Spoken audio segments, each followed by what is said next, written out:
Welcome back, everyone, to And I Digress.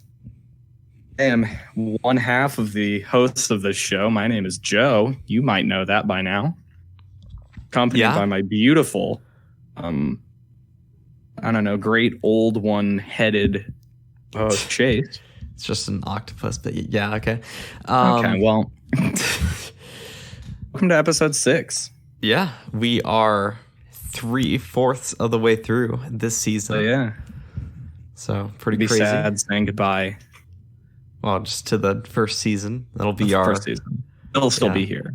It'll be like the first season of every show where it might be decent, but like we also might get canceled. Yeah. Is the network going to renew us? We don't know. Probably not. This episode is about harsh noise. What does that mean to you, Chase? It means a couple things to me. I did actually go and listen to the album for a solid minute before I realized this is probably what the people sample when they do like those bass boosted like memes. Oh, hell yeah. Sounds exactly the same. And then I'm like, okay, this is enough of this. And then I turned it off. Harsh noise though. Nails on a chalkboard. Fork on a plate. Classic. Oh, God. I'd say... Yeah, very tough to beat. You said you listened to the whole thing? I listened to the entire album. For people at home, I couldn't remember the name of the album last episode. It's by Merzbow. It's called Pulse Demon, and it's an hour and change long. And I was going to listen to the first 2 minutes of it, do my research, be able to have anything to talk about for this episode. Mm-hmm. And I'm like, you know what? Fuck it. I'm going to listen to the whole damn thing. And I did. So is this episode just going to be a review of the Noise album? God, it can be. What was your favorite segment of Noise? Actually, you know what? As my friend did when he was first listening to the album, communicating his thoughts and opinions and finds to our group chat of metalhead friends. Mm-hmm. I did the same thing. So, yeah, I have it documented. So let me just pull that up. All right. Okay, so I started really documenting starting at track 5.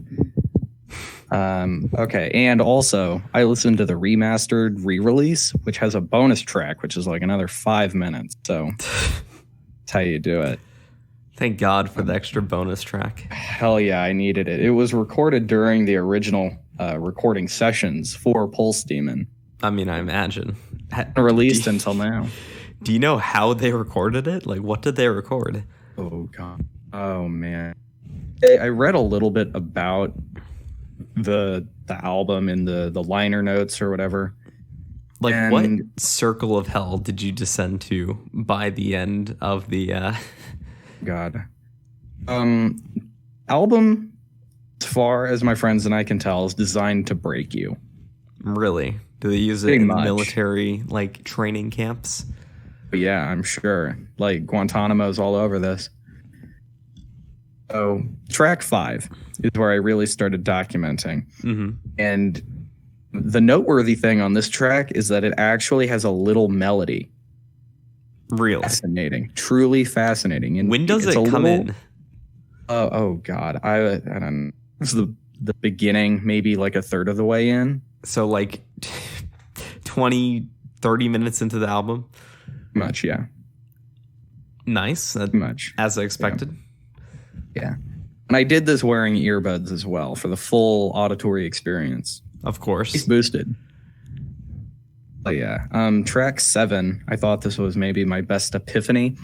The song is just the sound that the Flying Dutchman ship makes from SpongeBob when it's scraping against that big rock.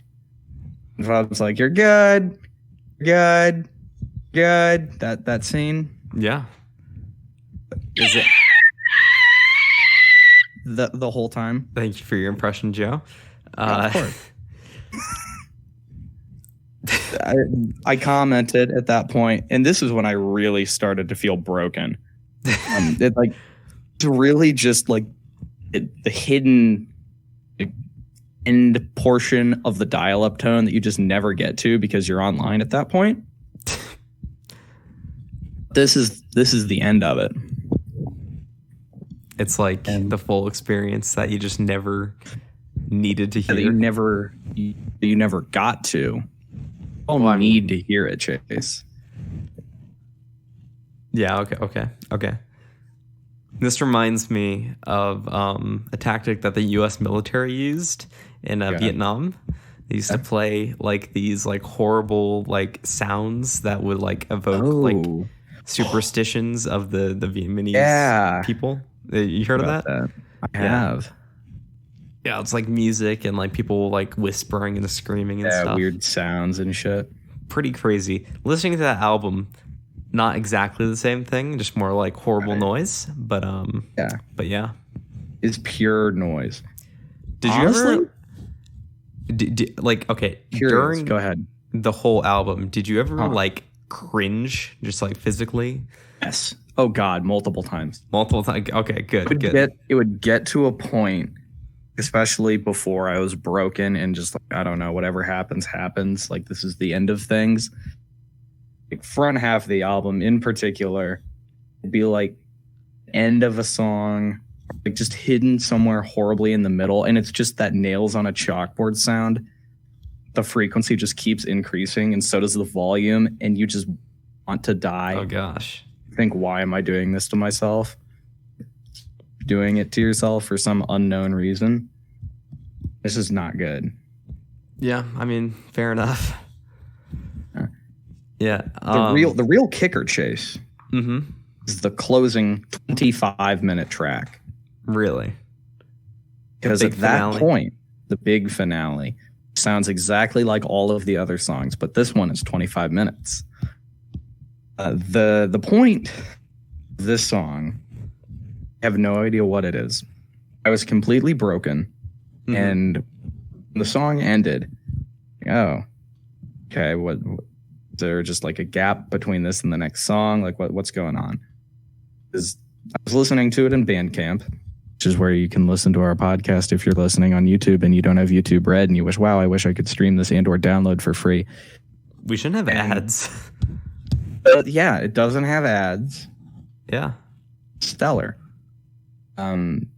Between the tracks, there's a little bit of a buffer as it starts to load in the next track, half a second or something. Oh, okay. Well, maybe the song has just a big period of silence. How blissful was that silence to you, Joe? It was uncomfortable. Really? Oh, you're just waiting for it to come back? Well, yeah. I mean, I didn't know what to think because, again, you're broken at this point. It starts off as what you could say is white noise. Mm-hmm. Then it becomes surroundings. It is a part of your environment.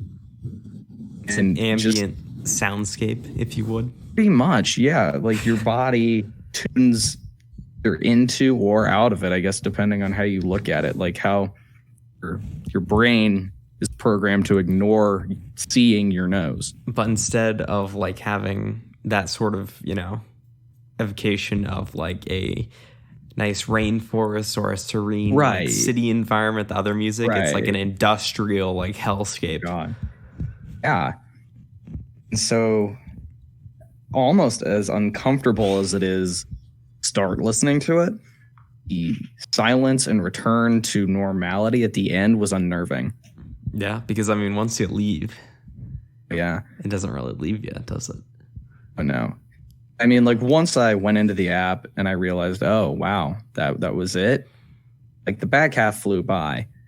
I was also just, I don't know, part of me, because it had been ingrained into my brain over the past like almost hour and a half, like, oh man, that's weird. I don't like this change.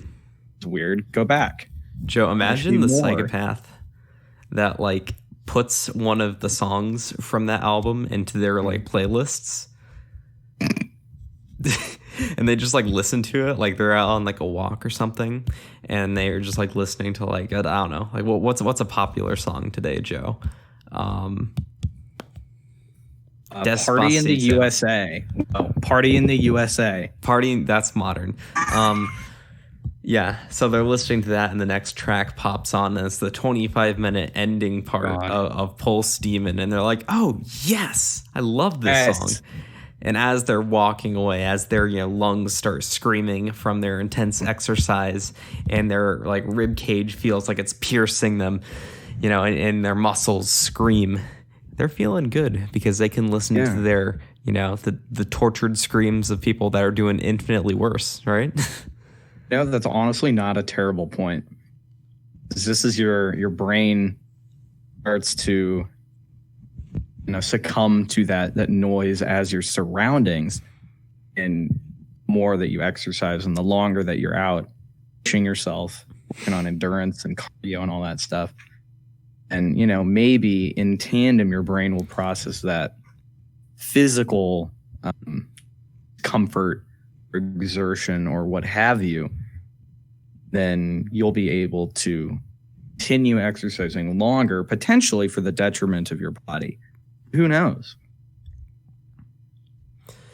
Yeah. I mean, okay. Imagine the psychopath that does that first walks. Imagine the psychopath that does that like while they like have a sleep playlist they put on. Let me touch on that. Did you put it on your sleep playlist, Joe? No, but and my friend who inspired this entire, I guess, this podcast and also descent into Pulse Demon madness. Mm-hmm. When he was on all our friends, like, I fucking did it. One of our mutual friends in said conversation, oh yeah, I've listened to it before. Sometimes I'll put it on sleep because that atmospheric background noise. Have you ever seen his basement before? I've been to his dorm. Actually, I have been to his house too. Like, where does he hide the bodies, Joe? Maybe in the basement. Yeah, I've never been down there. Yeah. He'll also like drive down the street like a Saturday or something at college and just blare this shit out the window. He definitely makes people think that he's a psychopath. Well, that's a very conscious decision. Like, I want people to think I'm crazy. Kind of fun when you're playing this demon. God. This segment is brought to you by my dogs freaking out at probably nothing. This is brought to you by my dog busting into my room once more. Again? Yeah. I think I have to go and close the door real quick. I'll keep everyone occupied. I'm going to cut this part out. One of the comments on Bandcamp, one of the individuals who had bravely purchased Pulse Demon was that they'll put on the album during their university work. So this is an esteemed Brit.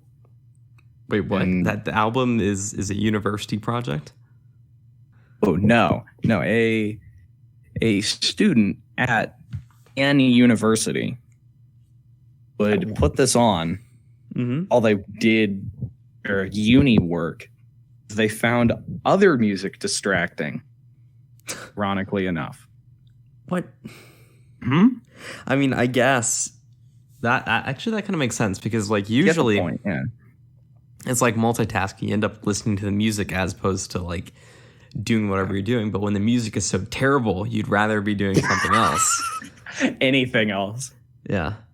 Negative reinforcement pushing you to do something positive. Yeah. That's how it Who works. would have thought?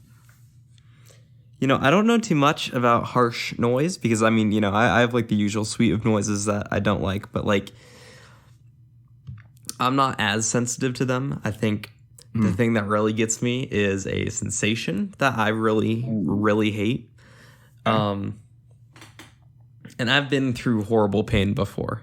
I mean, I haven't like given birth or anything, but I've had like really bad barotrauma, which is the fancy, smart sounding word for the pressure in your ears when you're flying a plane. And after 2 like connecting flights where like the same like horrible pain happened and then went away and then happened again. Not fun. I've also had, pretty bad stomach issues before, but I mean, I don't think that's something super unusual. And those are pretty horrible. I've contemplated, giving up and dying right there. But if someone really wanted to torture me, note. Yeah. I mean, you guys would have to find me first, which I'm sure you could. If I live in the ocean, easy, narrowed it down. Yeah. For the Earth ruled out next. I don't know what to describe it as. It's like it's a type of paper in books.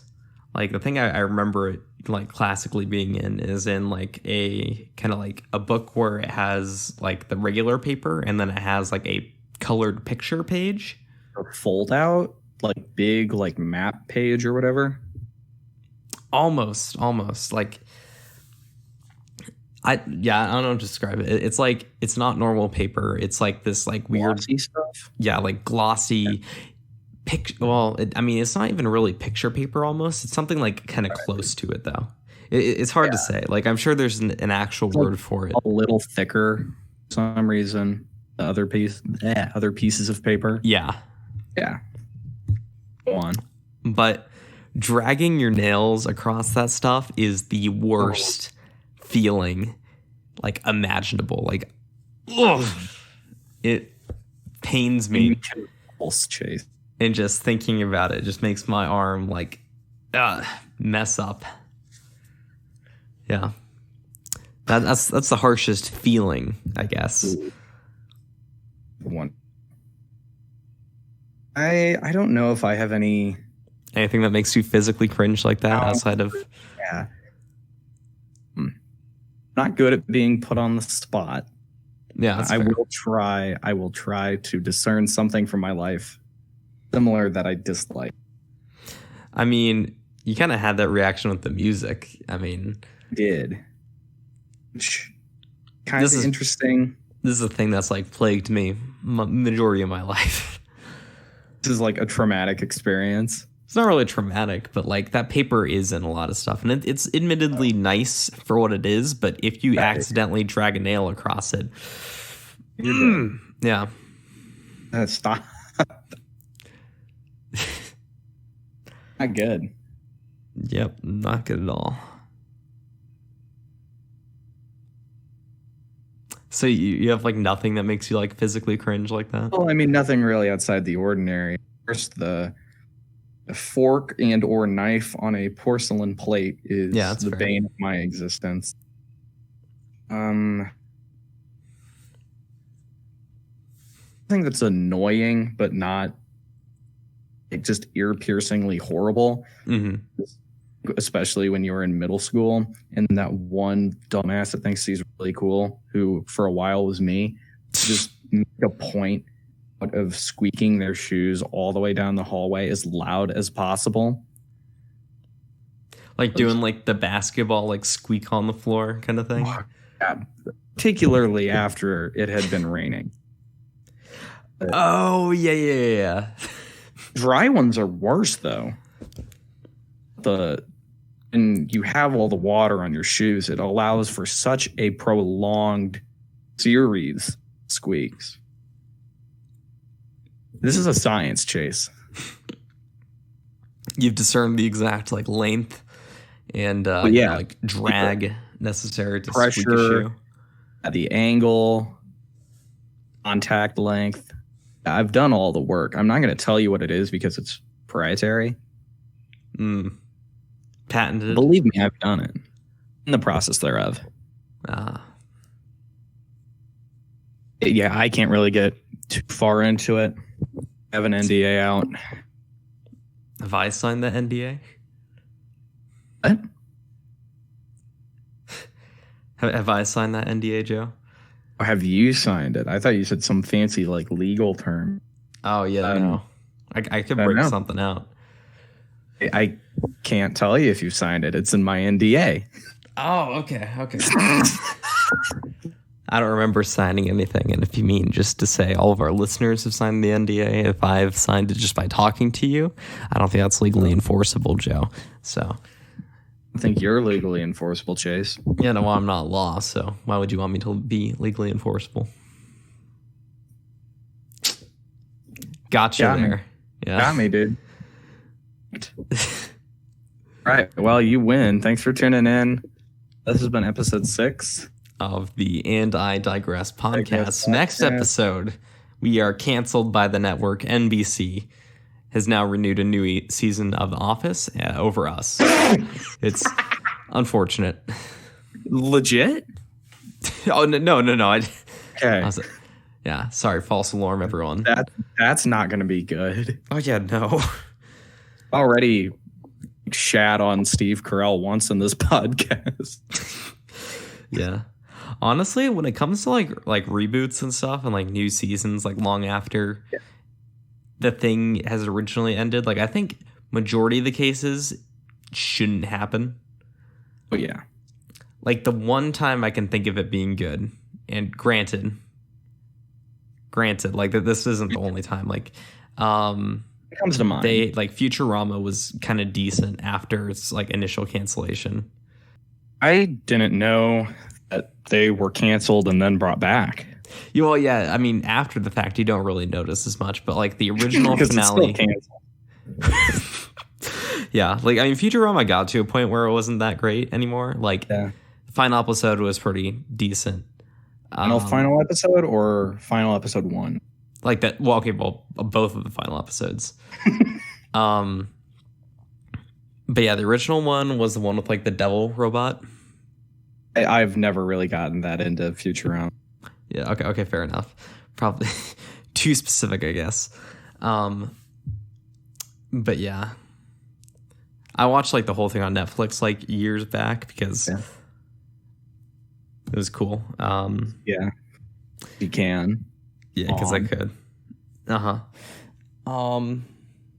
They brought back like Samurai Jack, and I don't think that was too terrible. I don't know if it was like good. I haven't seen the original. Oh, are you kidding me? It's a classic. Give me the elevator pitch of Samurai Jack. So there's a samurai named Jack, and there's an evil demon named Aku, and he and Jack holds the only sword that can kill Aku. But when a Dragon Ball. What? Okay, it's a Dragon Ball. No. So Jack tries to go and kill Aku, but then Aku sends him into the future, and he's a samurai in the future, Dragon Ball trying to kill Aku. But yeah, pretty neat. Dragon Ball and or Dragon Ball Z.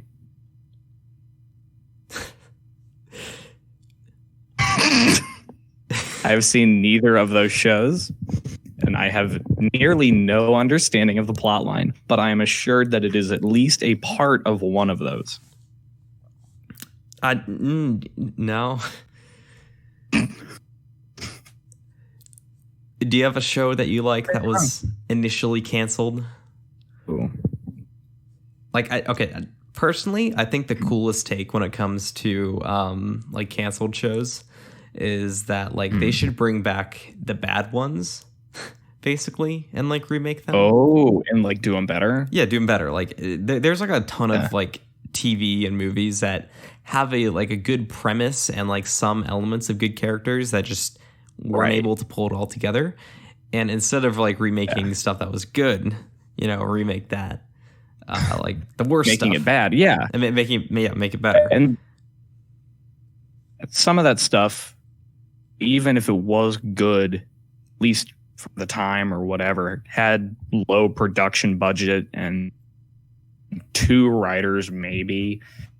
So at least even if it's like decent, you can step up the production and maybe a polish it never got. It depends on like what it is. Like I think some things benefit from a lack of production value. I mean, I think it just depends on like what style it is. I'd like to see bad things get like rebooted as like into something decent. Yeah. But that's just me personally. Oh, I mean, I would prefer to see all of the bad things be good. Yeah. And I'll throw that blanket statement out there. As far as old things that were canceled that I liked, I don't really know of anything that I would want to see come back. Yeah, that's fair. I mean, I think most shows that end they just stay ended, because you can't catch, or lightning doesn't strike twice. Lightning in a bottle. Oh, okay. Yeah, but there's a bunch of lightning ones. I was about to say lightning in a bottle, and I realized that was the wrong expression. It's not the right one. Yeah, lightning does definitely strike twice. I don't know what idiot came up with that shit. Yeah, lightning. Well, I mean, it's like in the same place, but it also does that too. But it's now only useful as an expression to say that, yeah. Yeah, but it's still lost on me because of how overwhelmingly wrong it is. Do you have any idea, Chase, how many times the Empire State Building gets struck by lightning a year? A lot. Hundreds a year. Very tall, has a big lightning. Very metal. Yeah. It gets struck by lightning at least twice. Ever. Yeah, I mean, I'm not saying the expression is correct in terms of its scientific, ruined for me is the point. Now whenever someone brings it up, instead of being like, oh yeah, they got lucky, or well, at least that won't happen again. It's, oh, okay, well, here's the semantics on this, and I'm going to be an asshole, and blah, blah, blah, blah, blah. What did you say? Man, don't you love all the people who just do that like constantly? Myself? No. Being ultra like pedantic, semantic, other antic words. Other total. Antiquated. Quitties. Yeah. That old Chase. Okay, 1 second. My dog has popped out again. I don't want to cut this out. Okay, no, I'm not. You made that sound. That's staying in.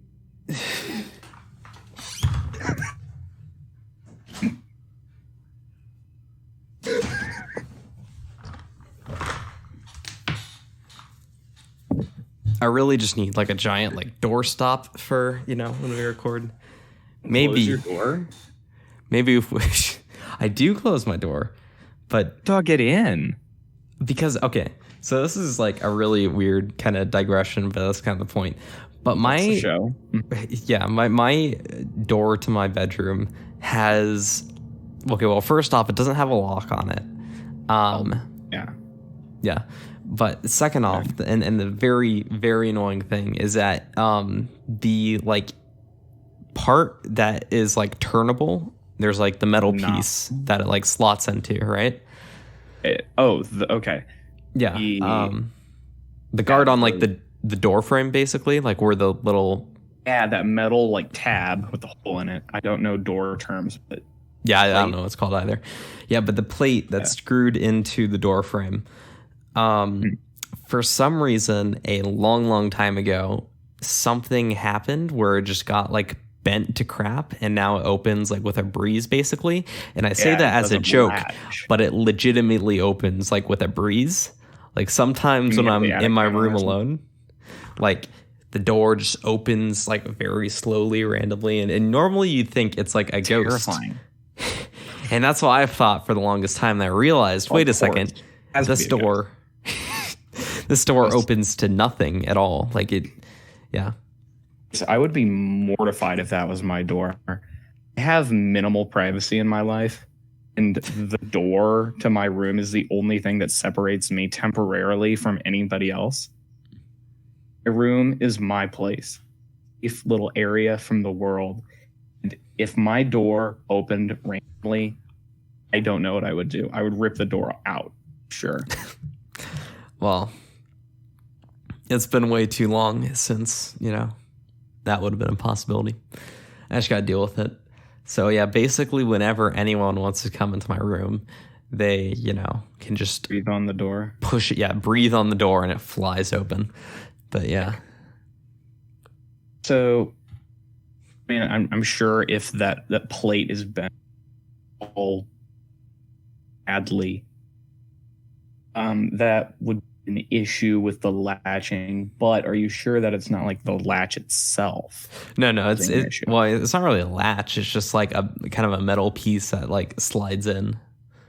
But yeah, like when you turn the knob or whatever, that metal like rectangle thing, like wedge, goes into the door. Yeah, well, it's not a complete rectangle. It's kind of like a slope. So it's a wedge. Basically, you don't have to like open it up. You can just push it in, and then it works. Yeah. So, if this is a like Dear Abby or whatever, my advice to you would to go to any store, any place that sells anything, buy a new plate. That door for $3. Probably. But that would require $3 and some effort, which are both things I could probably get fairly simply. Nowadays, though. Hard to come by. Yeah, very hard to come by. Too busy playing Animal Crossing. Hell yeah. Anything else? Yeah. Hey, yeah. Now, your anecdote brings to the surface of my mind a memory, believe it or not, involves my dad. Colorful stories about and surrounding that individual. And also from my childhood, a period of things that happened to me that I now reminisce on and wonder if they were really funny or just scarring. You can let out your trauma here, Joe. It's all good. But yeah. So I only get therapy session. I get like 50 minutes in therapy, Chase. This is 2 hours. Yeah, it's a good value. This is like bargain bin therapy, but you get it for a long time. Oh boy, I found Shrek 3 in Portuguese for $2. That's a good therapist too. Portuguese. I don't know if I've said that on the show before. It's fake Spanish, and I think that I can read it until I'm like, oh no, it's Portuguese, and then I can't. Well, I mean, you can almost understand it then. Maybe, but I don't want to try. Regardless. I was probably 8, I think, right in that age range. My brother and I shared a room. And I moved out to the basement sometime later. And he still has to deal with this issue, which I'm about to explain very soon, to this day. Oh, I used to have a little bit of a temper in my youth. And one particular day got the best of me. I stormed off into my room, and as many a child does, I slammed the door. My dad had threatened before, like, okay, if you slam the door again, I'm going to take the door off of the hinges. And I'm like, okay, sure, Dad. No, you won't. So he turned into like the Hulk and ripped it off its hinges in front of you? I kind of helped. I'm sure that we had the attic fan on or something, which would have pulled the door into the door jamb in addition to me slamming it. The result of this fucking Hulk smash was I split the fucking door frame. Oh my god. Yeah, I split the entire like door jamb on like that plate that you were talking about, from like that screw hole all the way up almost to the top. Oh my god. I didn't just split that like that thin like piece of wood, you know, that like thin strip that goes like down the middle of the door jamb. I cracked the door jamb. And my dad at that point took the door off of the hinges. And so yeah, my brother was kind of mad about that. Dad was kind of mad about that because he had to screw the door jamb back together. Man, I'll make him send me a picture here. Your I can put it up on Instagram. Are like a bunch of powerhouses. Oh God. Maximum strength. Do you do Ironman competitions on your free time? Don't, but this is kind of a good segue into something else I wanted to talk about. Okay. Because last episode when we talked about exercise and your calisthenics, it inspired me, Chase. I've amped it up a little bit. Oh, right. Yeah. So have I. Oh, okay. Yeah. So since last Tuesday, I have gone on 3 runs, which good cardio. But yeah, first 3 runs I've done like in the past week, but also first 3 runs I've done in like 5 years. So pretty content with myself, feeling good. Pretty winded. Skosh, yeah, but I'm not gonna let my asthma get the best of me. Yeah. It's illness induced. Beat it up. Take your lungs out. Rip them out. Smash them. Just breathe on your own. Screw your lungs. Don't have asthma. Yeah. Don't be sad. Boom. Fixed it. Next. Yeah. Bam. In addition to those runs, and in addition to my 20 morning and nightly sit-ups and push-ups. Wait, how many nightly push-ups and sit-ups? 20 sit-ups and 20 push-ups in the morning, and then like before I go to bed. But yeah. And I do those, and then I also throw in some core exercises. I get some leg lifts, get some planks, get punches and such. Yeah. And yeah, I can feel it because sometimes it hurts to fall asleep. So I sleep on my stomach like a buffoon, even though I know I shouldn't, but I still do because that's how I sleep and it's comfortable. And the doctors that say I shouldn't. And my core, actually, like when I started first like 5 days or so, like starting at the 5th day ish, core would just be so tight that I would lie down. I would just have like constant aching pain in my chest. It's not good. Yeah, I've improvised the technique called the squat to bed. Okay. I do squats as part of my calisthenics, and it's like 2 sets of 40. Yeah. And by the end of that second set, my legs are kind of dying. Yeah, a little bit. So I make it to 40, and I do them right in front of my bed, so I can like put my phone up there and like watch something while I'm doing them. And then right as I'm done, I just maneuver myself, just roll into bed, and then I'm all good. I don't have to walk anywhere, so my legs don't have to be in any more pain. So, yeah, good for you. My left leg is in pain. I fucked up my ankle on my most recent run. Oh, that's good. Yeah. No, not really. I started running last night, and I was like, oh, okay, yeah, my ankle's kind of sore. I mean, it was a little sore the last time I had gone running, which was like Friday. Yesterday was Monday when I ran.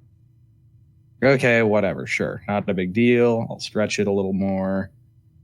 I'm going. And if it's really bad, then I'll turn around. But didn't. I mean, eventually I did. I ran my whole like 2.5 miles, and then everything hurt, which took a little bit of the emphasis off of that left ankle. And I took a shower, lied down. Then when I got up, ankle was fairly swollen and in a fair more amount of pain. So did you like roll your ankle basically? Probably. I'm sure that's what it is, yeah. Just twist it back into place, Joe. Oh, there you go. Thank you. That's how you fix it, yeah. Take a nice wrench. Just should be a doctor. Oh, yeah. Hit it the other way. Yeah. Boom. thought of that. Remember righty tighty, lefty loosey.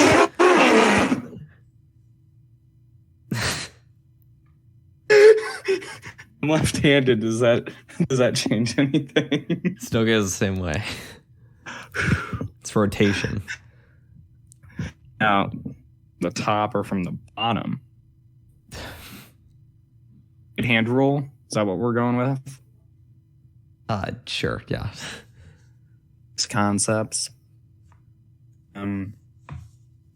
Basically, I've had ice, Tylenol, and an ankle wrap vibing all day. And I have a limp, which is not the fun part of said limp. The best part is that I can only put my weight on my heel, and I can't really do anything else with that leg. So effectively, I have a peg leg. Why do a half measure? Just cut your leg off. Honestly. And my ankle wouldn't be a problem, and I would get a real peg leg. That'd be dope as fuck.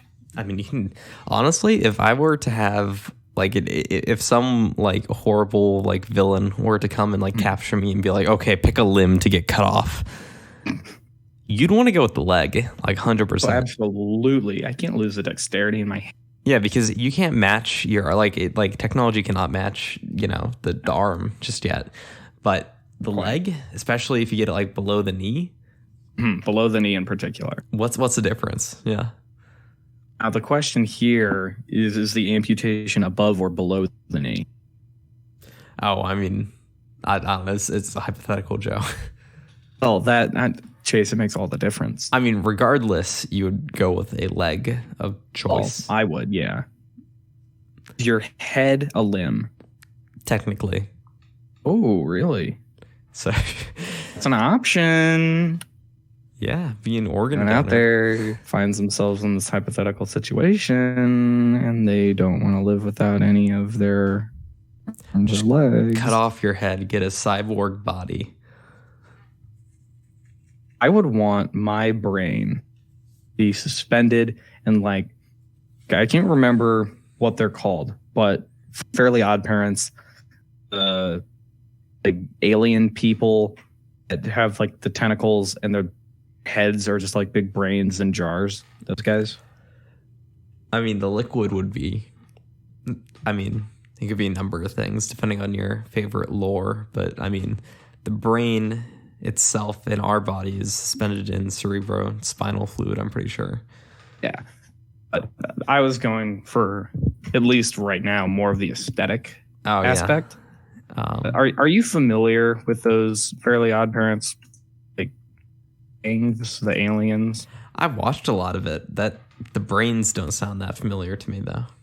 I am Googling it. Yeah, he's got the brain. Okay. Mark. That's his Mark? name. All right. Yeah. Jang. His name. It's like an octopus guy. Has a purple shirt. Okay, who would win? All of Timmy Turner's villains or all of Batman's villains? These villains or Batman's villains? Yeah. I mean, some of Timmy Turner's villains are cosmically powerful if you think about it, because they can grant wishes. But Batman's villains are more ruthless. And I think, and also not the elementary school teacher or whatever Crocker is. Well, yeah, I mean, Crocker would get dumpstered either way, but the evil fairies though. Yeah. Oh, I just remembered that episode when Cosmo and Wanda and all the good ones get locked up at big, I guess prison or whatever. It looks more like I don't know, a pet, an animal control thingy, like a shelter, I guess. You know what I mean? An animal control center. Yeah. A place with things. Yeah. You ever been animal controlled, Joe? I ever had animal control called on me? or in your vicinity, I guess. Oh, I mean, like I've seen a few vans. Yeah. I can't say I've had any animals around me controlled. I've never heard it put into that terminology, but I love that. It's fun to say things like that, but yeah, I love a good turn of phrase. Good word play, if you will. Why say something normal? And you can have fun with it. Spiced up, yeah. Yeah, there are animals in my vicinity that probably maybe should be controlled. I don't know. Maybe all those rabbits should be controlled. Dogs. I don't know. Dogs kind of take care of, well, Dad's dog, Riley. I'll say my dog's name. I'm not a coward. You can call me that, Joe. It doesn't mean anything. It's all in good fun. Except for that. That was a real insult. Joe, your insults are weak. They don't cut to the heart of someone. Yes. My mouth is all the way up to the microphone, and I know that this will be inaudible upon playback. I can hear you. Maybe. Okay, well, how about if I speak louder directly into the mic? No, I can still hear what you're saying, Joe. Fantastic. Listeners at home, I hope this is the same listening experience for you. Chase last name. Are you listening to me? Yeah, I am. I'm looking at the audio right now. You're not peaking at the moment. Her honor is the work of a feeble-fingered peasant woman. Our mother smells of elderberries. How'd you watch Monty Python for the first time? I mean, in the Holy Grail. Monty Python's done other things, but... On YouTube. Same here. As you do. I had heard, like, intermittently as I was planning on watching it. And then I finally, after, like, a year, mustered up the time, like, the hour and 12 minutes, whatever, to watch it. And then it wasn't on Netflix. It was on YouTube. Except for the last 6 minutes of it for some fucking reason. Well, I mean, that's just what happens. Yeah, exactly. I'll take all but 6 minutes for free over the whole thing for however much. Yeah. I think I might have to go and watch the last 6 minutes on Netflix now because I didn't know there was. Yeah, well, I mean, it cuts off at a weird part. I was like, what the hell? Is this the end? And there were like no end credits. I was like, okay, what the hell? The boot ended a little prematurely. Have you like? What, oh, well, I mean, like, what is? How big of a pirate have you been, Joe? God, for music, I am Blackbeard. You are Dread Pirate Roberts. Oh yeah. Yeah, I mean, I don't really ever pirate music. If anyone from the government is listening to this, I don't pirate music because that is bad and a crime technically.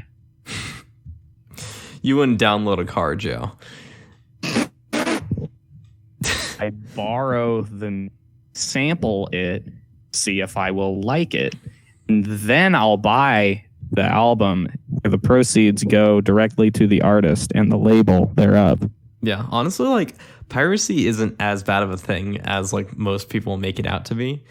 Because, like, most of the things I think this is the case for most people, but most things I, like, have pirated, and I don't even know if that's, like, the right term. Am I the person technically pirating it? I don't know. Anyway. Media that you have taken in from a boot. I don't know. I haven't really ever done that. The only thing I ever read that is more of a morally gray area is like manga scans that are yeah. Oh, Chase. You haven't lived until you like reach the end of a translation and then you have to go and read the really jank like old translation where everything sounds like stupid.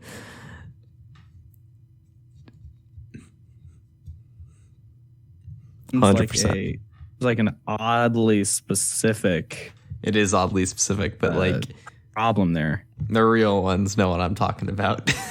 I'm not trying to make your problem sound less than it is. No, it wasn't that bad. You can still understand it fairly well. Oh yeah. Like my brother every now and then will send me like memes on Instagram that are in Spanish or have a part in Spanish. Since I'm conversationally fluent, he's like, translate this. And most of the time he sends them to me when he wakes up, which is earlier than me. And so I wake up, this DM, like, translate this in a foreign language, and you just woke up. I mean, it's good practice. I mean, yeah, it absolutely is, especially because I don't know how to conjugate anything in past tense at all anymore. Yeah, it's good. It's good practice. Get my Spanish on. Continue my Spanish learning journey. And he'll send me this shit. Sometimes it's in Portuguese. I have to say, Drew, I don't speak Portuguese. This is Portuguese. I can't help you. What Sometimes international meme pages are like? Is they on? I don't think that they're international. I just think that the curators or whatever, I don't know how lazy they are. Maybe they just submit everything, or like they post everything that gets submitted to them. I don't know. I get my memes from Reddit like a gentleman. There's love into them. I don't think there is a good place on the internet to get memes. They just happen like osmosis. Or Shan, if you don't mind the dying. Yeah, I mean, there isn't a good place. There's always something wrong with every place where you can get something decent. Yeah. Walmart, the people. You just got to get in and get out with your memes. Oh yeah. Sometimes I'll translate them, but because it's a conversational, colloquial Spanish. Oh yeah. There are some things that I only know the literal meaning, and so God, excuse me. It'll sound like a Google Translate of the meme. Yeah, like I'll translate it directly. There's an example that I'm thinking of. It's a pretty funny meme, and like I had to code it literally, then interpret like what it should have been. Then be like, oh, okay, well, I guess that this can also mean this in this context. God, a while ago. Ace, give us a fun fact while I pull this up. Oh, do I say something? Yeah, give us a fun fact. Shoot, what is the fun? You can't put me on the spot like this. I usually have fun facts like prepared. You should be prepared. God, I'm not prepared. Figure it out like that.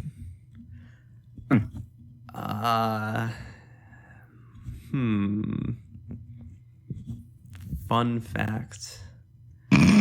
Did you know that a lot of presidents are left-handed? And most astronauts are from Ohio? Because Ohio is so bland, they will go literally anywhere else.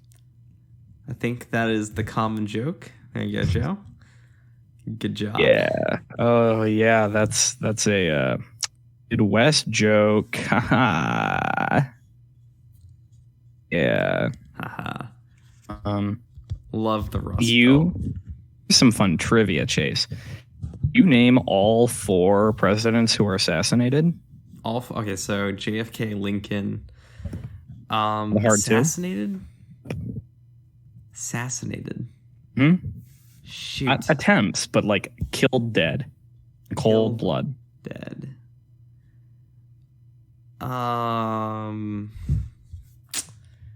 Shoot, I can name you obscure presidents. You want a hint? Like, I remember the dude who died out in the cold. Garfield? S? Okay. One more. Last one. We'll never get it. Do you want to McKinley? Yes. How did you know that? Are you Googling this? No, I was just thinking. Really? Because I think, okay, so McKinley was assassinated by like an anarchist dude, I think. As it tends to be. Yeah. Okay, here. I found the meme. It's so awful. But I put this like in the post for this episode, like, hey, it's out.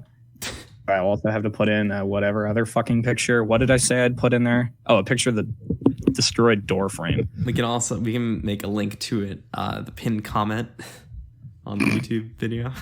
No. And I guess we could, yeah. Yeah. Of all of these things, so I don't forget, because I will. Because I am forgetful. The meme is from Doi Print Screen A Memes. Good name. Oh God, and everything, even the hashtags and everything, are in Spanish. I don't know why he follows us, but it's now I have to explain a meme. Pages. I have to explain a meme like over the phone. Oh man, I feel old. Okay. Hey, Grandpa, explain this Spanish meme to all of our audience. Hey, you know what I think about the Spanish? the Spanish or another? Like, I mean, does anyone have any thoughts about Spain? They have like soccer teams. I love Barcelona. Yeah, I mean, I think the architecture is pretty nice up there. Yeah, never been. I go, never been. The meme is Facebook Messenger. Dr. Simi, an artist. Okay. And do you want me to read the whole thing in Spanish first and then translate it and then say what like it actually means? Sure, go ahead. Okay. It starts off with the person who sent the message, then a reply by Dr. Sim himself, and then follow up to that by OP. Me tatuó un Dr. Simi que me dan. O yo no podría darte nada. Es que ya me lo hice. Be funny, right? Yeah. I love that. That was great. That made me exhale air through my nose. Let me tell you the literal translation. It's pretty riveting. If I get a Dr. Simi tattoo, will you give me permission? Like, will you give me? Pretty much translates, yeah, like, will you give me permission to get a Dr. Simi tattoo? Okay. Dr. Simi replies, Joel, I can't give you anything. I can't give you any permission. Then Joel replies, I already got one. Already got the tattoo. And then there is a picture of Joel's Dr. Simi tattoo, which I must say is pretty spectacular. Is this Dr. Simi a person that we would know? Es una artista. See if I can find anything. Dr. Simi. A lot of these like personalities in Spanish culture are really just intriguing outside of that bubble.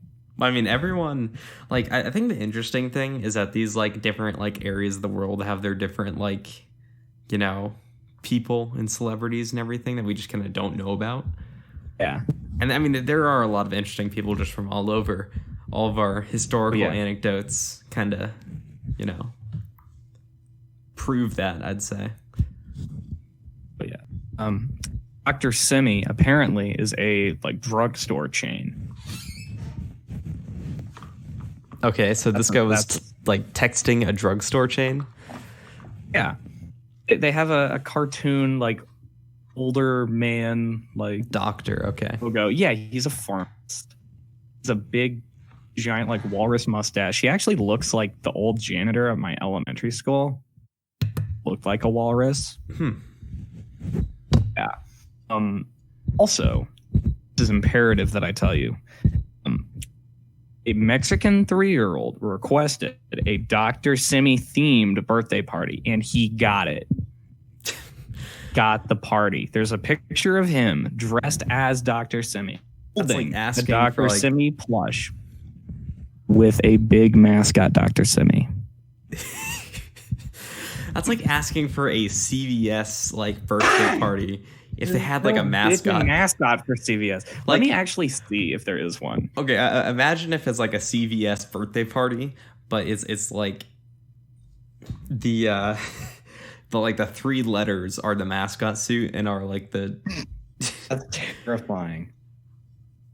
It would be terrifying. The party favors can just be those like orange pill bottles full of M&Ms and shit. Yeah. What were the party favors from the kids' party? Didn't look it up. Also, I am sad to report that CVS does not have a mascot. But they did. It is reported. I don't know how recent this is. It's like the first thing that comes up on Google Images, and it's from a St. Louis newspaper. That CVS is to take over Schnucks pharmacies. The picture of someone, I assume, Schnucks pharmacy location, high-fiving who I assume to be the Schnuck pharmacy mascot. Not Schnucks. Schnucks. Schnucks. That's like like out of like the worst names you could like. I'm sure it's someone's family name, but at that point, yeah, why not just like make something up? Like pick your own 3 letters.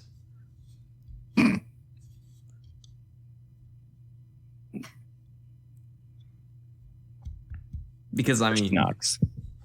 That's then how the whole... like. I don't know. Whole 3-letter thing made me think, oh, okay, so what? Like CVS is a family name, and so they should like Schnuck should just pick 3 letters. It's their new family name. Like, oh hi, I'm Bob WSG.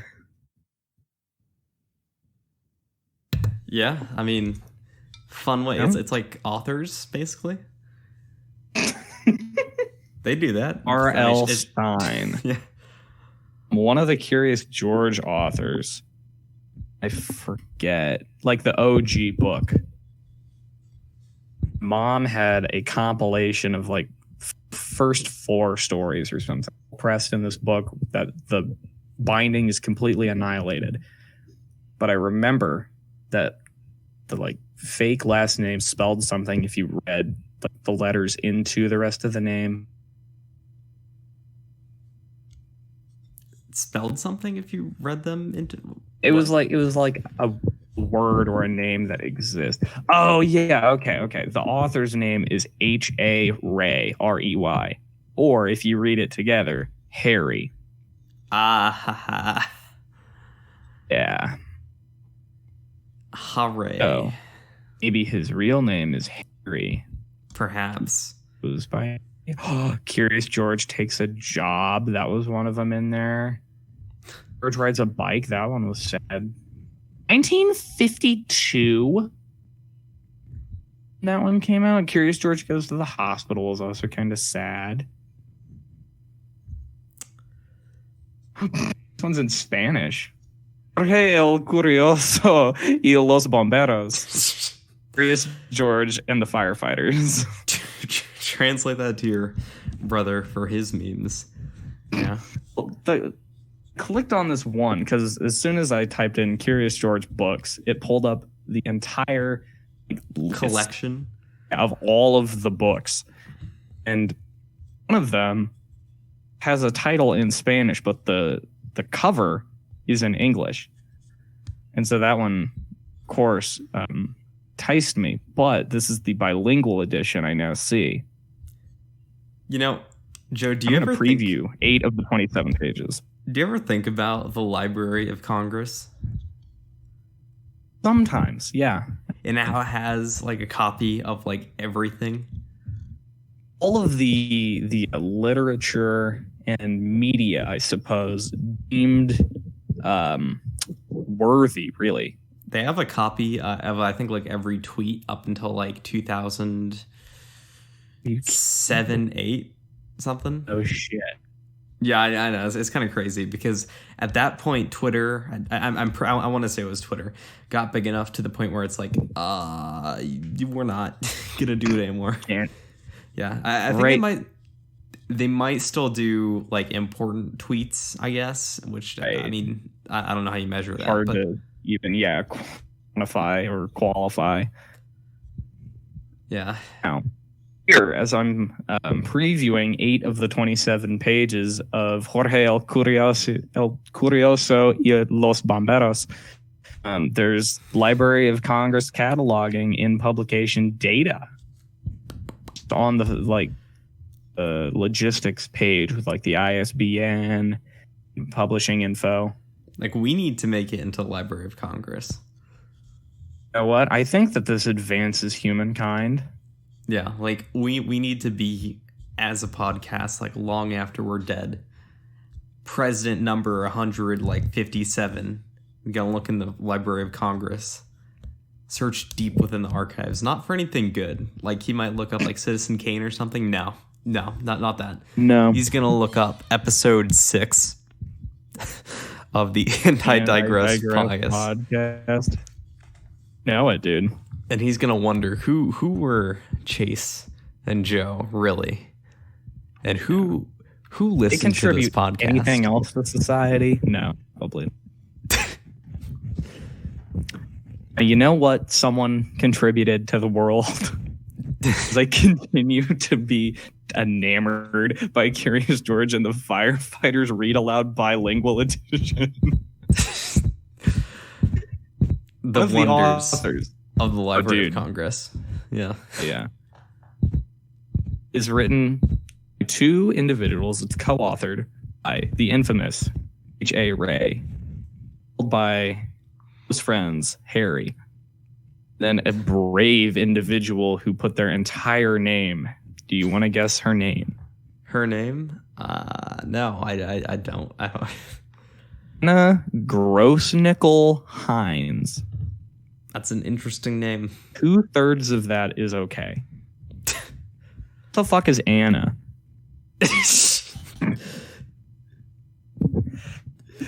Yeah, no, he's a brave individual, and I applaud her for publishing that name. Not that I don't have a weird last name. It's not Grossnickel. Wasn't even hyphenated. Like Grossnickel is her maiden name, and she married into the Hines family. So Grossnickel very well could be her given middle name. I don't know. She could just straight up have 2 last names. Yeah. Most of the time they're hyphenated. I don't know. The hyphen didn't exist at the time of the writing of this book. In 1952? This was later. This was a later publication. Okay. Harry was still in the game. When did Harry drop out? Life.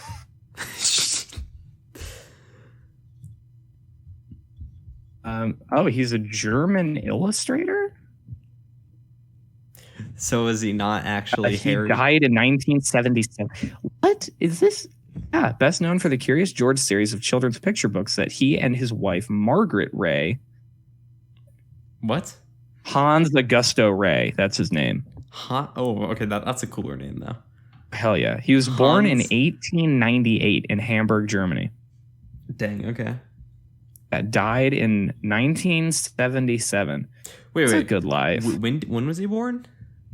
1898. Okay, gotcha. He lived through both world wars and the Depression, which affected the entire world, not just America. Most of the Cold War. And he made Curious George. Yeah. He and his wife. Crowning achievement. Yeah. It says that they created it from 1939 to 1966. So I don't know what the fuck all that other shit was coming out in the 80s. It is Neo Curious George.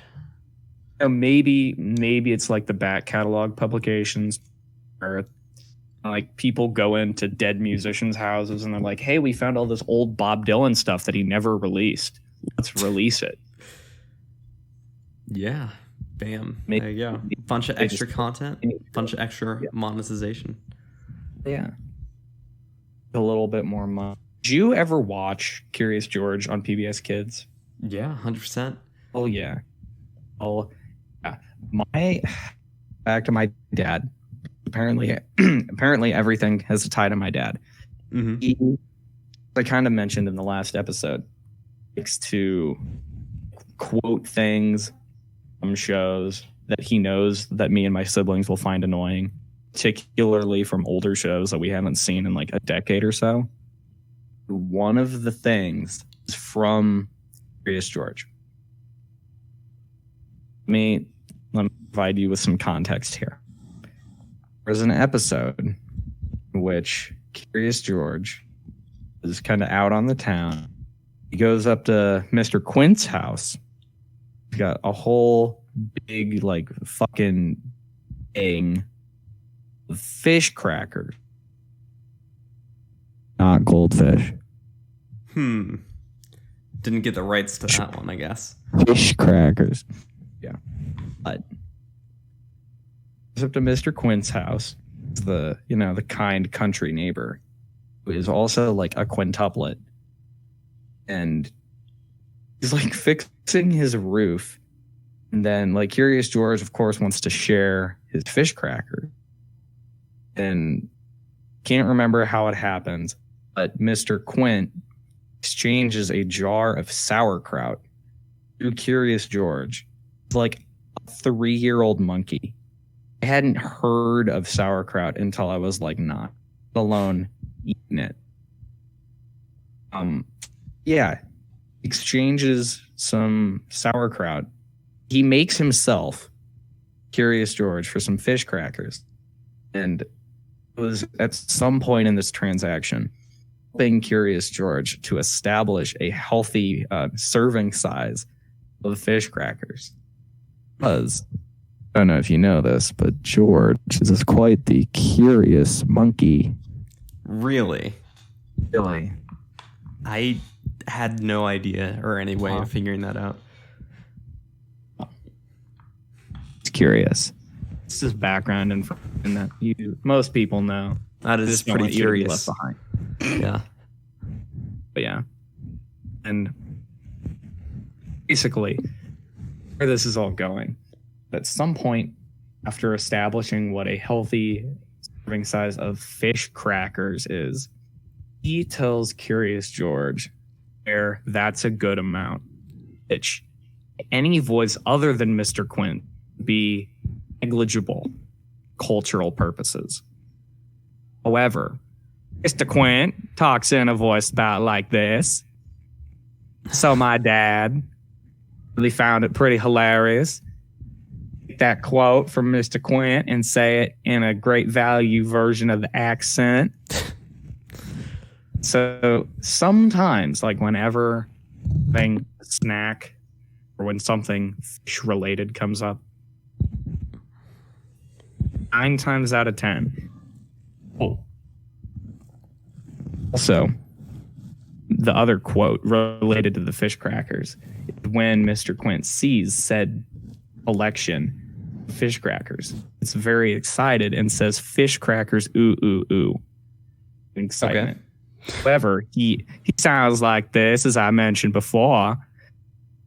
Oh, my dad makes a point of saying either fish crackers, ooh, ooh, ooh, or there, that's a good amount.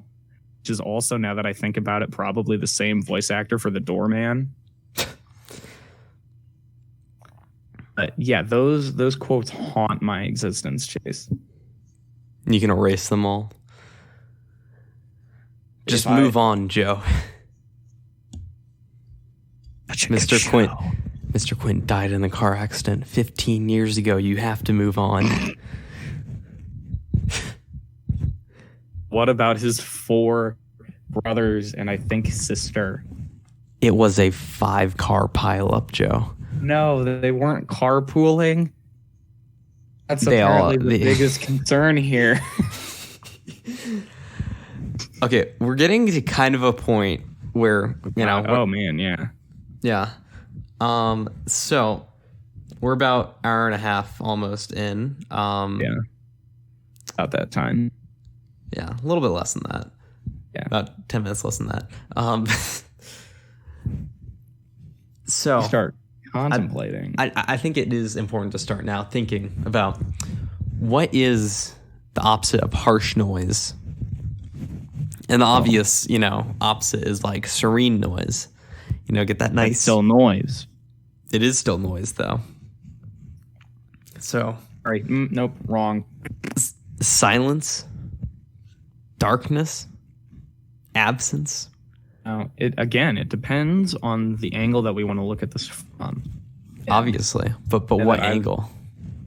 I've really taken the reins on choosing the aspects of which we will analyze the topic of the episode and its antithesis. So I would like to relinquish the reign decision your hand. Well, Everyone is counting on you. Well, so harsh noise is something that makes you physically cringe, That's why I associate it with it, Harshness, It's scratching that paper. It's listening to the album, listening to the squeak. Listen. So what makes you relax, Joe? What? Welcome back to JSMR. Yeah. But let's not. Makes me relax. Maybe not noise so much, but something that's like soothing. I think a soothing experience. Yes. I would, I'd have to say, be one of the more simple pleasures on the harsh noise is very in your face and loud in many senses. On the opposite side of that is a more serene, simple pleasure. You ever had creme brulee, Joe? I have, honestly, overrated. Maybe I didn't have the best one. Yeah, I had it like once. And I was on a cruise, but it was also at the nice restaurant on the ship. People get really pissed if you call it a boat, even though I don't know what the difference is. It's a boat. It's a really big boat. It's a big ass boat. Who got mad at calling it a boat? I haven't met anyone. However, one of the tour guides or whatever for one of our excursions accidentally called it a boat while referencing ship in passing. He immediately corrected herself. Joked that people will get angry if you call it a boat because it's actually a ship. Sure, I mean, I think you should call it a boat. If you're ever on a cruise again, always call it a boat. And then don't whoever go on another cruise chase. Well, yeah, no. But if you just ever had, ideally you'd never go on a cruise again, especially with the whole worldly situation that's going on. This was last summer. Yeah. However, side note. But if you were ever to be just stuck on a cruise ship again, call it a boat, and then see who gets mad about that. Well, I know where my life raft or whatever station is. If they were gonna throw me off, I know where to get the raft. If they throw you off far enough, you can go for a world record on swim distance. So win-win. If they find me. Side note, however, on the cruise, it's a very topical note, dare I say. Okay. There was a policy on the boat of cleanliness. There you go. It's very important. You are at sea. A lot of people come to this one port. We flew all the way out to Vancouver, a country where I am from. There's none. However, I did get abandoned there. Story for another day. Later today. And immediately tied to this story. Okay. You have a lot of different people from a lot of different places together. getting onto a little tiny city in the middle of the ocean, and there's really pretty much no medical care. There's like a body freezer and there's band-aids maybe. Oh, cleanliness is a pretty important thing. The cruise line had commercials on during every show. By the way, God, why did I just fucking blank on the name of the show?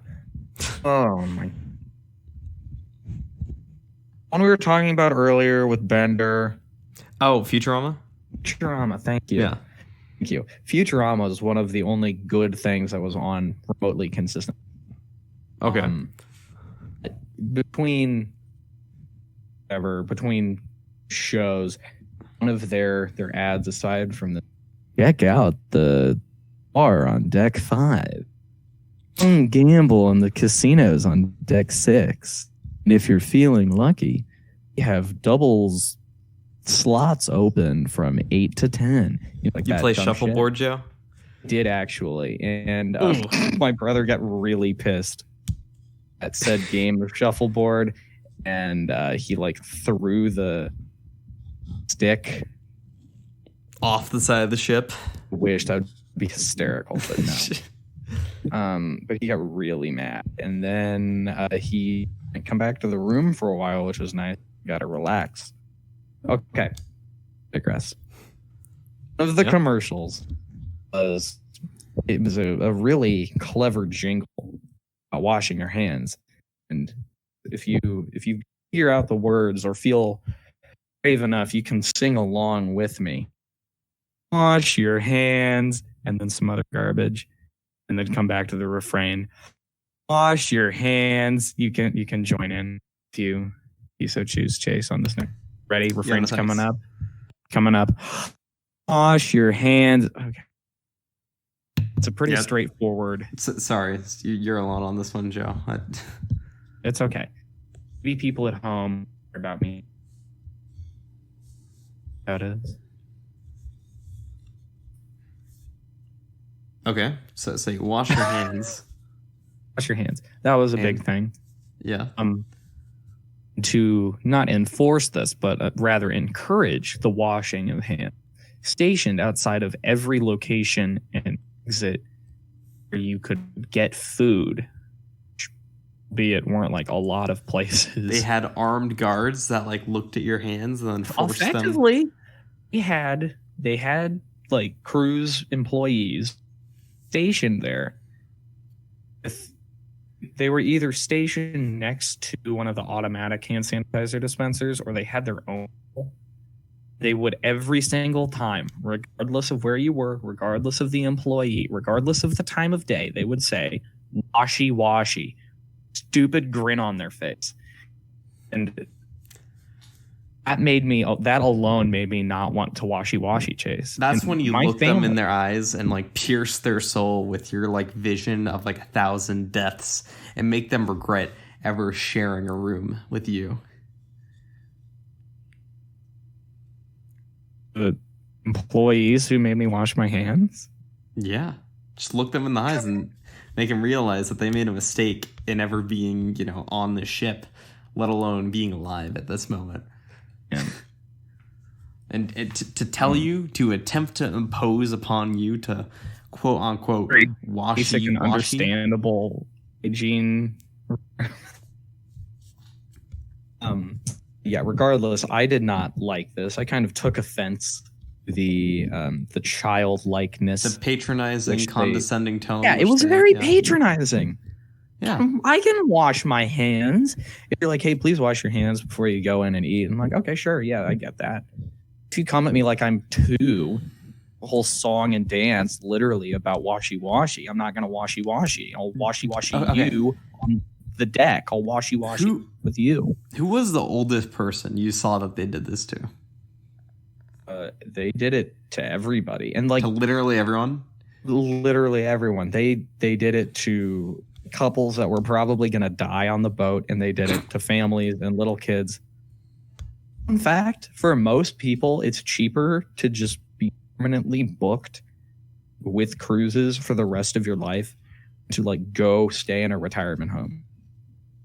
Yeah, I mean, that sounds fair. Some people will do that, and they will die on a cruise one day. They'll be fine with it. Yeah, I mean, want to live on that boat. Rather go out on a ship than in a, But yeah, then at like bingo night or something in the Great Hall. That's why you go out and battle. But yeah. I want the statue of me to have both legs in, but I don't want them be, the typical front legs. I want a back leg, then like the cattywampus front leg, both to be off the ground. Horse stepped in very hot water with only those two hooves. I want it to be a very confusing statue. Yeah. The number of legs the horse has in the air symbolizes they died. Really? Person on the horse. Yeah. The horse has two legs up, which are primarily front, means that person died in battle. What if it has 4 legs up? And it means that they invented the flying car. A horse. Well, that's my idea. And you have really good acid. So,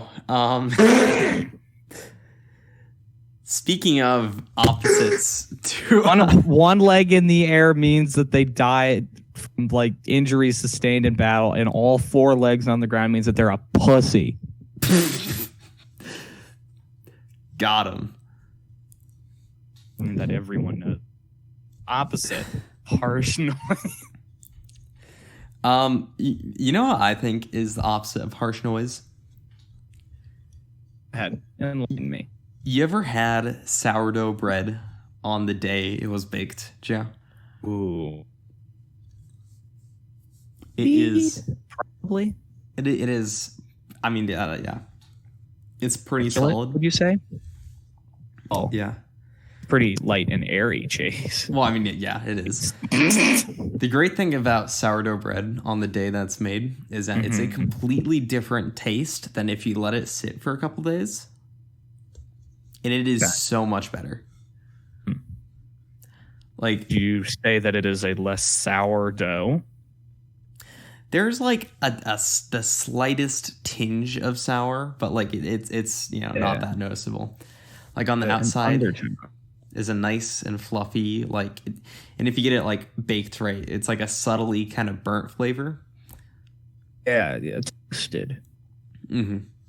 And that is, and then like on the the gooey inside, it's soft, and it has that's where like the tinge of sour is. But yeah, it's nice, it's light, it's airy, it's subtle, it's relaxing. Relaxing. Yeah. It's a relaxing experience for you to like chow down on a big circle of sourdough bread, because for whatever reason someone decided that different bread gets a different shape. Yeah. Can we talk about that for a second, Chase? Sure. This installment of airing of the grievances. Okay. Bread shapes? Sometimes it's helpful. Yes. Bread, just by the shape. It's this, or maybe like one or two other types of bread. If you look at a loaf of bread, homemade banana bread or pumpkin, and it is your white bread, or maybe it's got some oats. Good, nice hearty bread. But yeah, like sourdough has a shape. Circle. Well, I mean, big bun. Sourdough? Wait, are we talking about the same sourdough? I know what sourdough is, and I'm pretty sure that's how I've seen it. A circle? Sourdough is just kind of like a big loaf. Like it's... okay, no. It just kind of rises. Yeah. I am seeing, at least in Google Images, a trusted source. I type in sourdough. all of the results of a circular, like, bun-esque shape. Okay, let me look this up real quick because this is important to me. Also, this brings up people who etch design into bread, like, as they're making it, like, ornate, like, things and stuff. Geniuses. If you haven't seen, like, really well done pattern making in bread, yeah, but then it just is gone. People eat it. It's kind of the art. It's temporary. We all. Your dose of metaphysical on this installment of I'm angry about bread shapes. So, sourdough bread, typically, you can bake bread in whatever shape you want. Typically, sourdough is this. Okay, well, I mean, I looked at it. Not all sourdough is like that circly, though. Like, it's in a circular-esque shape, but not like a perfect circle, you know? No. It's like the top of a hamburger bun. It's round. It is rotund. That is my point. Oh, okay. It is not perfect. So is your question, like, why is it like that? Why is, like, white bread and, like, the weird loaf shape that it is? Breads have different shapes. Yeah, that's what I want. Okay, well, I mean, two reasons. It's important that they have different shapes. I mean, I imagine. Well, I mean, yes, and in today's, like, for a few reasons, like, some of them is due to baking, obviously. Like, I'm pretty sure sourdough is just how it's, like, baked. It kind of, like, ends up like that. Yeah. But then for things like, you know, baguettes and white bread, that's, like, in the, you know, two, like, circular things at the top and then a rectangular bottom. Yeah. Like, that stuff is, I don't know if it's necessarily baking, but it's just for marketing at this point because, like, it's what it's always been. Yeah. You know it has. Yeah. People are resistant to change naturally. It's the way it's always been. And it's kind of just like the style, you know? Right, yeah. Like, why is cheese always in wheels? Sometimes it's not. And then that was another thing I was thinking about bringing up installment. Okay. I'm not nearly passionate about weird cheese shapes. Do you like cheese blocks or cheese wheels? Well, I've never really had a significant amount of cheese. I've never had a large amount of good cheese. You never had a whole cheese wheel before, Joe? Unfortunately, no, unless, like, a Baby Bell counts. Yeah, no, I wouldn't say that counts. And I can't say I've ever had one either. Like, who actually buys a cheese wheel unless you're, like, uber rich and just are, like, a chef, basically? Or you, like, want to make furniture out of wheels of cheese. Yeah, I mean, I guess that would also work. Cheese table made it out of cheese. I wonder what the strongest cheese structurally is. Now we're asking the real question. Yeah. On it, Chase. I think maybe the strongest cheese weapon would be that, like, banned, like, maggot cheese. Oh. For, like, poison damage, basically. Structural cheese, though. That one's tough. Definitely not Swiss. Definitely not. Maybe a sharp cheddar, although it is kind of flaky. Potentially. Okay, so, of course, and I figured that this may be a problem. When I type in strongest cheese, it, of course, strongest flavor. Flavor and Époix de Bourgogne, if I am butchering that well enough. It's French. Well, that could also be a strong weapon. Could be. Or let me say it in Caucasian. Pois de Bourgogne. Hopefully that helps all of our Western and Pacific Northwest viewers. It normally gets top marks for being the smelliest cheese. Oh. Aged for 6 weeks in brine and brandy. Oh, okay. Pungent. So cool. Pungent. It's banned on French public transport. Man, too many people eating cheese on the transport. Stop putting cheese in your suitcase. Honestly, though, if you think about it, like that would have had to been a problem for them to actually ban it. Repeated problem. Like, what is that?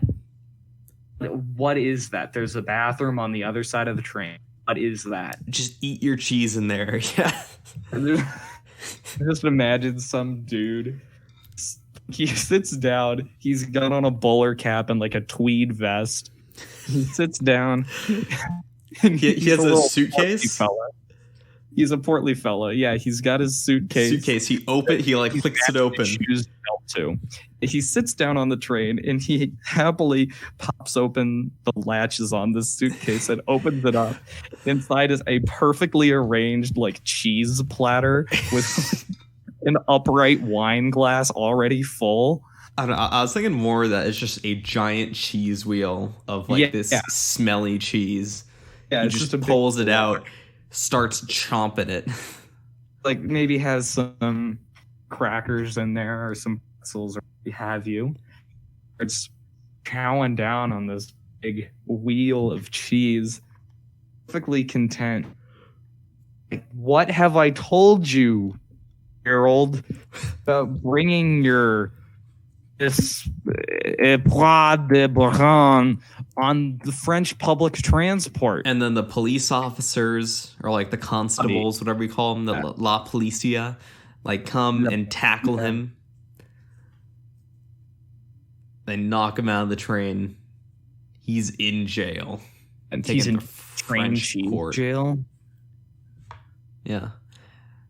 And in French court, they're like, well, Exhibit A, here is the cheese. And then they pull out like the half-eaten wheel.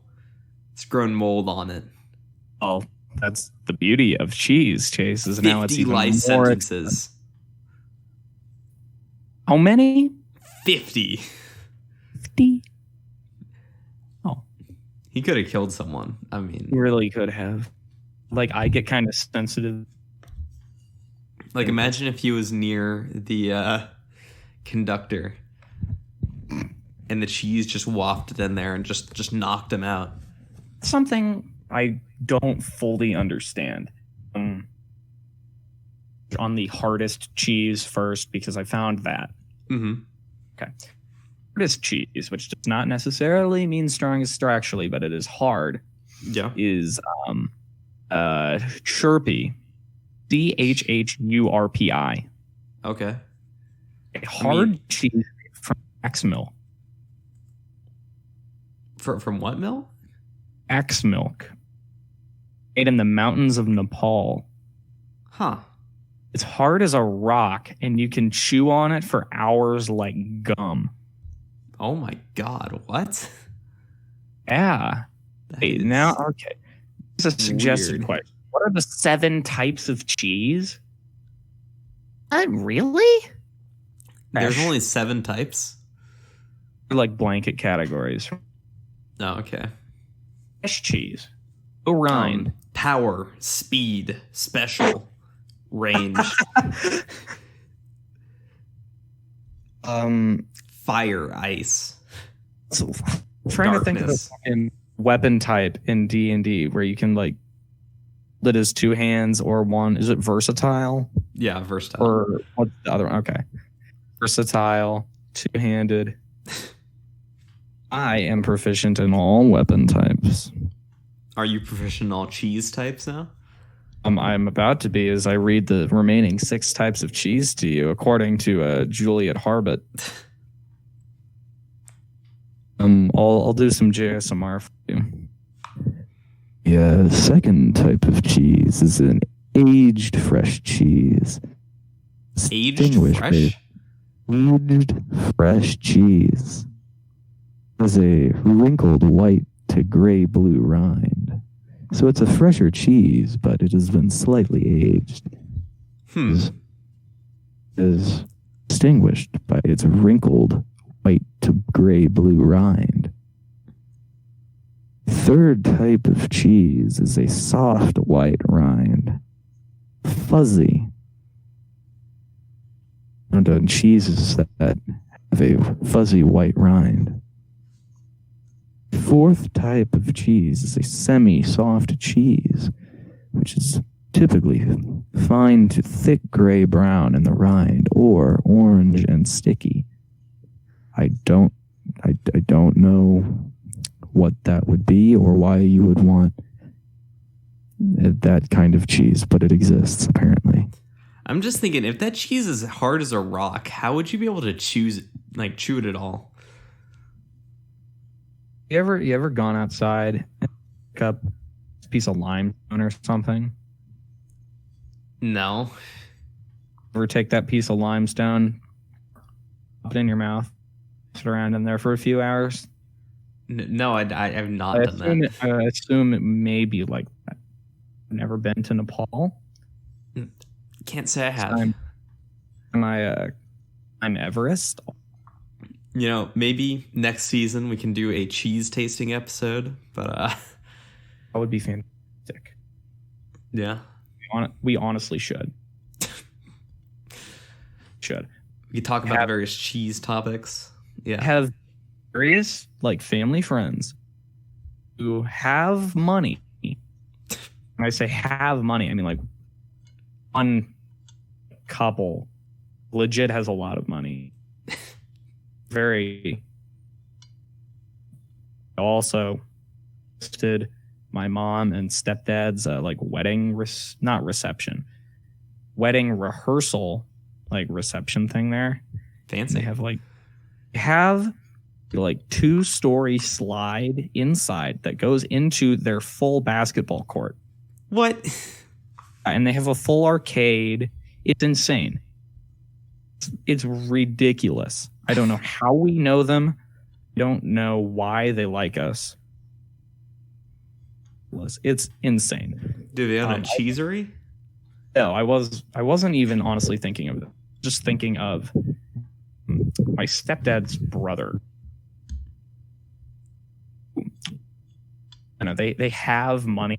They probably have a normal amount of money. They just don't have kids. Like relatively me with my siblings. They have more money and are also foodies. So whenever we go over there for dinner or something, they always have a cheese platter and some intriguing meats from whatever butcher they prefer. Okay. That in and of itself is a new world for me. But maybe the whole point of this, I'm not trying to flex or anything, believe me, might have the cheese hookup. Yeah, they might. A nice camembert. So we're kind of closing in on the last 10 or so minutes of our typical runtime. So no, I know this is important. Yeah. Hear me out. Oh, okay. What does a train conductor do? I think they do less and less anymore, but conduct the train. Already. You see, that's super vague. Intentionally. Control the train. Do very little of that because tracks are already there. Yes. Can only go forwards and backwards unless you have a lot of horizontal momentum, at which point you leave the tracks. So. And then like shifting tracks, you just have to be like, oh, hey, can you like up that thing and like 2 miles to the other side because I need to go left instead? Well, they have to make... Okay, well, I mean, it's different for what kind of train it is. If it's like a subway, like... That's just stop. Run over people that like fall off of the platform. Fine. Those conductors have to do comparatively less. But like for an actual train conductor, like they have to make sure there's no obstructions, make sure everything's running all right on the train, because like there aren't that many people on a train. It's just... Yeah. mean, if you like, especially the one that all around like all that coal and like cars and just whatever the big like cargo trains. Mm-hmm. I can't imagine more than 2 people on there. Yeah, I don't think there usually are. Yeah. Great grandpa used to be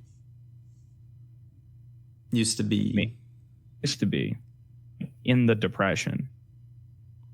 Used to be what? You Train cut out a little bit. Oh yeah.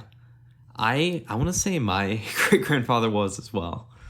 Oh, okay. How coincidental that your great grandpa was also a train conductor as soon as I told you that mine was. Curious. I mean, could have said that before, but yeah. Fun fact. Oh, I like. You know my last name, which I'm not going to say on here. You indeed. Lore. I am very distantly related to a train, like a railroad baron kind of family. Okay. I thought you were just gonna say like. It's like not the coolest part about that. It's like a different branch, I guess. You go up to it, but yeah, like there would be a common ancestor there somewhere. I say the country that it is. Country makes sense. In our country? No, the country in which this happened. In this country is where it happened. Oh, yeah, really? Okay. Yes. I thought. No, different. Yeah, no, that's other side of my family. Yeah. Well, now go into that. That's way cooler. What? Being arch baron. Oh yeah. I am also a. I mean, okay. Well, the country of which I would be some type of noble doesn't recognize hereditary titles anymore. So, please say what it is, or at least like the region. And it really okay. Well, I'm not gonna say the region because I don't know. And I also want to say I probably wouldn't be a baron because that would be my like one of my like cousins now. It would have been my like great uncle who died unfortunately within the last couple of years. So rest in peace, Uncle Otto. Yeah, I love that man. But if I were to, as you know, you do in ancient times, kill all the male heirs of the throne on that side, and then kill my grandfather, then my my uncles, and then my father, I would be a baron. Let's just assume. Let's take a couple of steps out here. Mm-hmm. Let's assume. Okay, would the throne or whatever the title descend to your uncle? Go down to your uncle after Otto passed. The baronhood or whatever, would that go down to your uncle or to your dad? He had my great uncle, which is he's the brother of my grandmother, had a couple male sons, so it would have gone to them. Okay, I was under the assumption that no, that is unless something unfortunate happened, but now I see why you have to take out 2 levels in the family tree. Yeah, I'd have to take out a lot of people before it would be my turn. But or painted in the family tree. Yeah. You could be baron. Yeah, I think I might. Country. A barony is a decent chunk of land, so I might be able to be like a lord or something. But yeah, all of that would be Chase last name. Yeah. All that would be unrecognized. I think everything that my great parents had was taken by the communists in said country at the point where so anything in the world really that narrows down to thing that's not America, Britain. Oh no, you got me. The communists. One of the Slavic states that the communists took over. I don't know if it's necessarily Slavic, but it's around there. Then prove me wrong. Oh, okay. Is it really not? I don't think so. Like, it's near there. Why did I? Oh no. Okay. Anyway. No. Oh no, Chase is gonna drive me insane. Go ahead. Go. So yeah, we are really getting closer to about the 2-hour mark. So Joe, do you agree that sour that sourdough bread is a fresh baked sourdough bread is a good opposite to harsh noise? Any objection? I agree with the premise. Would like to kind of expand a little bit, widen the area of affectedness. Okay, and so just like fresh bread in general, fresh baked pastries, I suppose. Confectionaries. Well, that's very vague. Yeah, very wide. Just like harsh noise. Fresh baked what? Herbs. Herbs? Carbs. Oh, carbs. Yeah, you're kind of out a smidge. But anyway, yeah. I mean, I think that about covers it. So fresh baked carbs. That sounds good. Man, make the card for that and say fresh baked carbs. Yeah. Oh yeah, that's gonna look good. So thank you everyone for listening to the And I Digress podcast this week. For the sake of completeness, can I list the remaining 3 types of cheese? Yes, list them. 5th type of cheese is hard, crusty, gray, often polished, waxed, or oiled cheese. Actually, Joe, I think these last 2 should be a Patreon exclusive. Go to onlyfans.com/andidigress to hear the remaining 2 types of cheese. ASMR format. Well, there you go. Blue cheese, gritty, rough, sometimes sticky rind, and flavor added various. Oh, that one's definitely for the OnlyFans. Hey, editing Joe, cut this out in post. Editing Joe, leave it in. Yeah, thank you all for listening. Episode 6. We got only 2 more this season. We'll probably do something special for the finale. Let's look at cheese tasting. Yeah, okay. Doing it. Cheese taste in 2 weeks. Gotcha. Yeah, in person. Wow. Yeah. We can have an in-person podcast recording? That's crazy. We won't, well, editing Joe won't have to cut out all of the times that the audio dropped. Hopefully not. I've taken note of those this time, and there were 8 times when it dropped bad enough for...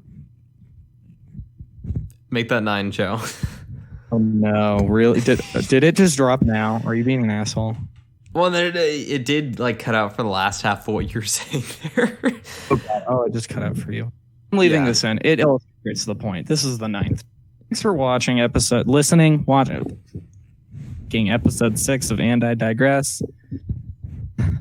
We'll see you back here. Same, let's say bat time, same bat channel next week. Let's both say the name of the podcast. God. Name of the podcast in unison. Okay. As we exit. 3, 2, 1. And I digress. The podcast.